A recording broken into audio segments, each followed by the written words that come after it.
વિકાસ કાર્યોની ભેટ પ્રધાનમંત્રી નરેન્દ્ર મોદી દાહોદને આપવાના છે। દાહોદની મુલાકાતને લઈને પણ પૂરતા બંદોબસ્ત તેમજ તૈયારીઓ કરી દેવામાં આવી છે।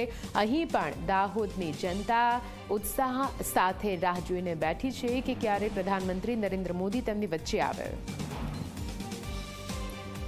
વડાપ્રધાન નરેન્દ્ર મોદી ટૂંક જ સમયમાં દાહોદ આવવાના છે, ત્યારે તેને લઈને પોલીસનો ચુસ્ત બંદોબસ્ત ગોઠવી દેવામાં આવ્યો છે। વડાપ્રધાન નરેન્દ્ર મોદી આજે દાહોદ ખાતે 24,000 કરોડથી પણ વધારેના કામોનું ખાતમુહૂર્ત કરવાના છે। આપ જોઈ શકો છો, મારી પાછળના દ્રશ્યો છે। વડાપ્રધાન નરેન્દ્ર મોદી આ જ રસ્તા પરથી જે છે તે સીધા જનસભા ખાતે જવાના છે। અત્યારે પોલીસનો ચુસ્ત બંદોબસ્ત ગોઠવી દેવામાં આવ્યો છે। આ રસ્તો જાણે પોલીસ છાવણીમાં તબદીલ કરી દેવામાં આવ્યો છે।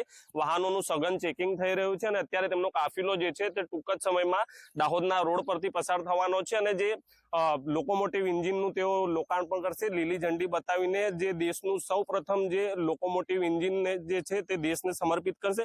ટૂંક જ સમયમાં પ્રધાનમંત્રી નરેન્દ્ર મોદી દાહોદ ખાતેથી 24,000 કરોડથી પણ વધારેના કામોનું જે છે તે ખાતમુહૂર્ત અને લોકાર્પણ કરવા જઈ રહ્યા છે। ધ્રુવ ગોસ્વામી, ઝી મીડિયા, દાહોદ।